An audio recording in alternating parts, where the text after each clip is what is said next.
Саламатсыздарбы? Салам замандаштар. Мен буга кайрылуу жасайын атам. Фейктер, троллдор жеткирип койсун. Менин үнүм жетпесе, жасакерлери, жалданма арам тамактары жеткирип койсун да, жактап, актап, мактабайлы биздин сөздөрүбүздү дагы жеткирип койсун деп мен талап кылам. Садыр Жапаров 6 январь күнү дебатка келиш керек. Белгиленген бир канча күн мурун. Ошого мынтип айтыптыр. Дебатка келбей качып жүрөт. Мен барбайм ал жерде. Ушуга айтышкандан көрө мен элдин алдына барып, элдин маселесин укканым. Садыр Жапаров ошентип сүйлөп атат да. Мен көрүп алып таң калатам. Кыйын болсо Садыр Жапаров андай болсо, мына Москвага келсин. Андай ою болсо Садыр Жапаров 1 миллион кыргыз жүргөн Россияга келсин. Москва гранттардын ушу Москва шаарына келсин. Биз дагы түзмө-түз өзү суроолорубузду айтайлы, уксун анда. Элдин жерине барып, элдин алдына барып угуп атам мен. Ал дебатка барып алгандан пайда жок дейт. Ондо келсин биздин астыбызга. Болбосо дебатка барсын. Биз аны дебаттан күтүп атканбыз. Канча миллион деген мигрант чет жактарда карап, тандайлы, тыңдайлы, программасын угайлы деп дебаттан күтүп атышкан. Келбей койду. Анда кыйын болсо ошол келип мигранттарды да кыдырып, өзүнүн программасын суроосун угуп, жооп берип кетсин. Андай колунан келбесе, дебатка барсын. Туписа болбой. Садыр Жапаров, Нургүл туписасың. Сен өзүң туписасың. Вот туписа Садыр Жапаровңарга айткыла ошентип. Биз дебаттан көрүп, анын программасын угуп, прямо эфирден көрүп, ошону түшүндүрүп койгула Жапаровыңарга, туписаңарга. Дээрлик Кыргызстандын бир 60% жерин кыдырып келдик, элдер менен жолуктук. Биздин жолугушуулар Садыр Жапаровдун жолугушуусундай болбосо дагы, ушундай бир карапайым калк менен маданият үйлөрүндө, ушундай бир айыл жергесиндеги белгилүү жерлерде, райондун борборлорунда жолугушуулар болуп атат. Кээдер айтып атат, миңдеген кишилер келип жыйналбай атат, жолугушпай атат, тиги киши менен аябай көп эл жыйналып атат деп. Биз билебиз кандай жыйналып атканын, биз билебиз кантип жыйнап атканын. Ошондуктан айдап келгенге караганда могу жерде турган азаматтардын бүт бардыгы кайдыгер эмес, жүрөгүңүздөрдүн каалоосу менен келип отурасыздар. Бул бийик нерсе. Бул өтө баалуу нерсе. Себеп көкүрөктө бир кандайдыр бир жаңылыктарды күтөбүз бекен деген ой менен келип отурасыздар. Жана айтылгандай парламенттик шайлоонун жыйынтыгында эл көтөрүлүп, адилетсиздикке, мыйзамсыздыкка барды деп айтып атабыз. Бирок ошол адилетсиздик, мыйзамсыздыкты жараткандар кимдер? Мына кече ошол Биримдик партиясы деп, Мекеним Кыргызстан партиясы деп чуркап жүргөндөрдүн бүтүндөй баары азыр бурулуп алып башка партияны деп чуркап атат. Эмне өзгөрдү? Эч нерсе өзгөргөн жок. Биз дайым айтабыз, бийликтин булагы Кыргызстандын эли деп. Эл кандай болсо, бийлик ошондой болот. Эртең менен туруп күзгүгө каранабыз го. Күзгүнүн бер жагындагы турган биз күзгүдөн көрүнүп аткан биздин бийлик. Биз кандай болсок, бийлик ошондой болот. Анан айтабыз, эмне үчүн бийликте таза эмес инсандар келип калып атат деп. Себеп шайлоолор таза эмес өтүп атат. Эмнеге таза өтпөй атат? Себеп эл анча-мынча акчага берилип кетип баратат. Биз анча-мынча добушубузду сатып коюп атабыз. Биз анча-мынча нерселерди туура эмес жасап коюп атабыз. Туура эмес барган азаматтар, алар дагы өз учурунда туура эмес иштерди жасап атат. Демек, жараткан айтат го, воистину правители от вас самих деп. Чындыгында жетекчиңер өзүңөрдөн дейт.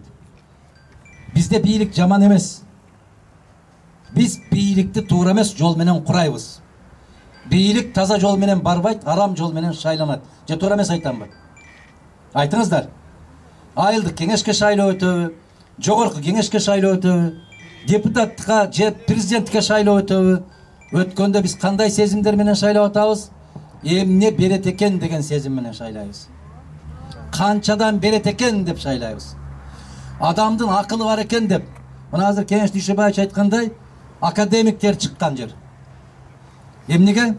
Башта адамдын акылын биринчи орунга коюп, түкүнчүгө караганда баланча акылдуураак экен, зирек көрүнөт, ушунун келечеги бар көрүнөт деп Бишкекке чейин окууга жиберип, андан ары карай окутуп, чокутуп, ошондой болуп алып келчү элек. Азыр кандай кылып тандайбыз? Качан чай берет экен? Канчадан берет экен барган жерде? Демек, бардык нерсе башатынан өзүбүз жакшы эмес жолго түшүп алып атабыз. Биз бүтүн Кыргызстан партиясы жападан жалгыз 4 партия өткөн 4 партиянын ичинен маңдай тер менен каражат кетирбей кирген партиялар.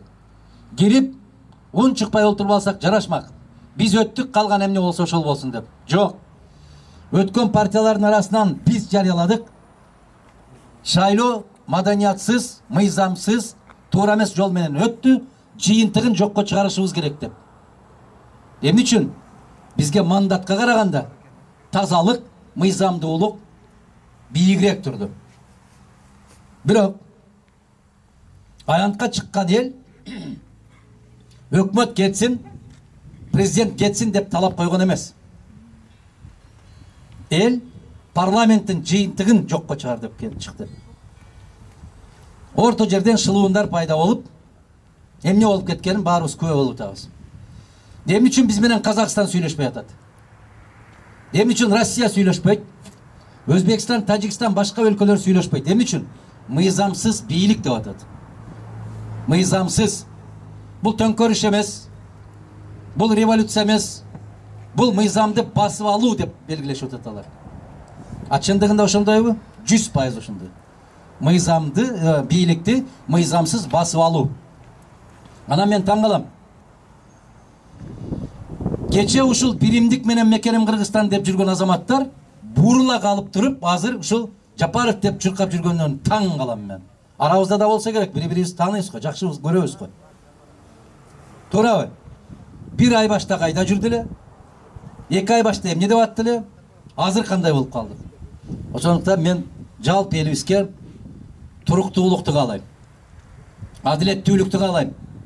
Башыңа ай балта кармап турса да чындыкты айт дейт.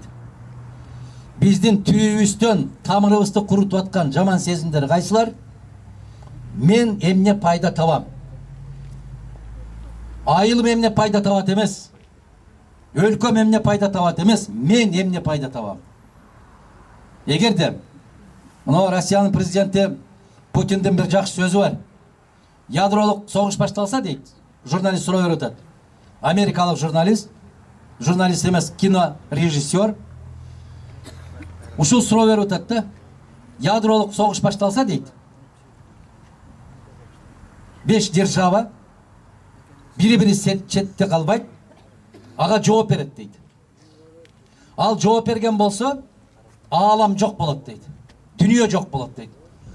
Демек, андай согуштан эмне пайда десе, Путин айтат. Россия болбогон ааламда, андай ааламдын бизге эмне кажети бар дейт. Жок болсок баарыбыз жок болобуз дейт. Караңыздар, философиялык мааниси бар сөз. А биз кыргыздар ойлонушубуз керек. Эгерде өлкөм тынч болбосо, менин айылымдын гүлдөгөнүнөн не пайда деш керек? Өлкө тынч болбосо. Эгерде кыргыз мамлекети стабилдүү болбосо, менин футбол тепкенимден не пайда деген суроого жооп беришибиз керек. Эгер Кыргызстанда тынчтык болбосо, анын улак чаптырганынан не пайда деген сөз болушу керек. Эгер Кыргызстан эгемендүүлүгүн жоготсо, айлыгыңды көтөрөм дегенден не пайда деген маселе жаралышы керек. Эгер биздин кем байлыктар жок болуп кетсе, башка өлкөлөргө өтүп кетсе, анда ал кем байлыктардан бизге не пайда деген суроону беришибиз керек, байланайын туугандар. Kандай deysizler?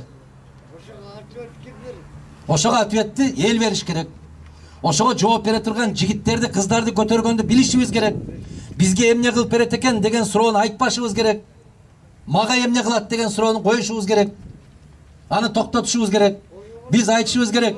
Ушул Кыргызстанда башка мамлекеттерге теңме-тең боло турган азаматтар барбы деш керек. Биз бөтөн жерге барганда уят болбой келе алабызбы деп сүйлөшүбүз керек. Ушундай тандоону мүмкүнчүлүк берилип атканда ар бирибиз колдонуп калышыбыз керек. Биз эмне үчүн Каныбек Иманалиев, Канат Исаев, Клара Сооронкулова төртөөбүз эмне үчүн маалымат жыйынын бердик? Азыркы өтүп аткан жыйынга, шайлоого юридикалык, укуктук баа бердик. Жапаровдун шайланууга укугу барбы деген суроого жок деген бааны бердик. Эмне үчүн? Аны биз айткан жокпуз, жогорку сот дагы айтып атат. Эртең биздин элибиз ушундайга уста, биз билебиз 20 жылдан бери ушуну.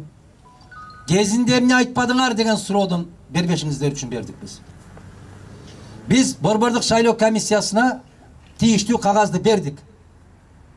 Билдик, Борбордук шайлоо комиссиясы биздин сунушту четке кагарын билебиз. Эмне үчүн бердик? Тарых алдында жүзүбүз жарык болуш үчүн бердик. Эртең кайрадан ушу кеминге келгенде сиздер турулуп туруп сабаттуу элеңер. Элго карапайым түшүнбөйбүз. Силер ошондо түшүндүрүп айтып койсоңор болбойт беле деген суроону бербешиңер үчүн бердик. Андан кийин Бишкек административдик сотуна кайрылдык. Жогорку соттун төрайымы айтты. Могул азамат акталган эмес деди.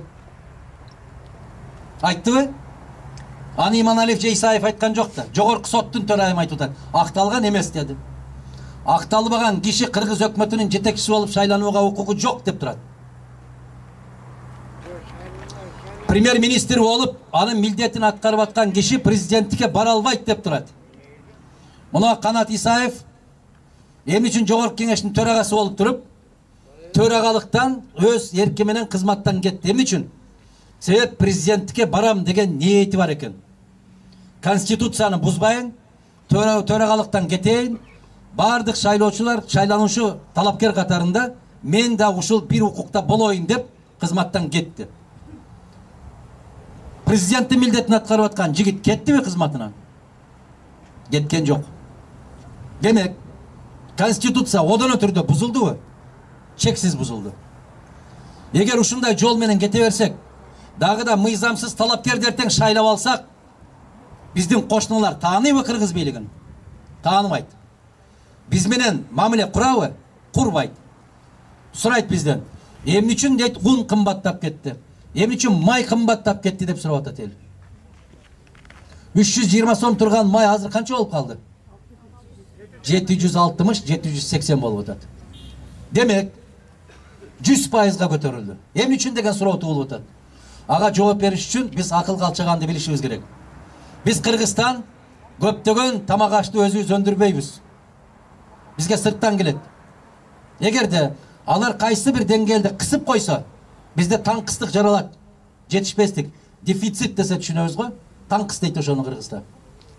Ошол таңкыстыктан пайдаланып баа көтөрүлөт. Бизге ун Россия менен Казакстандан келет. Бизге май дээрлик ошо Украина, Казакстан, Россиядан келет. Тамак аштын көпчүлүгү керек болсо алманы да Аргентинадан алып келип жеп атабыз. Азыр жолдон сүйлөшүп келатабыз. Могу жерде 700 гектар жерге бак тикти. Буюрса өз алмабыз менен камсыз болот экенбиз, Кудай буюрса деп. Эми караңыздар туугандар. Биздин талашаар нерсебиз жалгыз бирөө. Бул адилеттик. Мына ушул төртөөбүз буюрса эртең арабыз толсо керек. Дагы 2-3 талапкердин ниети бар экен. Мен эмне болсо да сиздер менен бирге болом деген ниетин билдириптир. Биздин талашыбыз бирөө гана бүгүн. Биз талапкерлер бири-бирибиз менен күрөшүп аткан жокпуз. Бүгүн мыйзамдуулук менен мыйзамсыздык күрөшүп атат. Адилеттүүлүк менен адилетсиздик күрөшүп атат. Бүгүн кедейлик менен байлык күрөшүп атат. Бүгүн карапайым калк менен бийлик күрөшүп атат. Эмнеге кедейлик деп атабыз биз? Мына жерден тетиги жерге чейин карасаңыздар, бир гана жигиттин сүрөтү турат. Эмне Каныбек Иманалиевдин сүрөтү жок? Неге жок бул жигиттин сүрөтү? Же эмне? Илинип турган жигитке караганда түсү башкачараакпы? Же сулуулугу азыраакпы?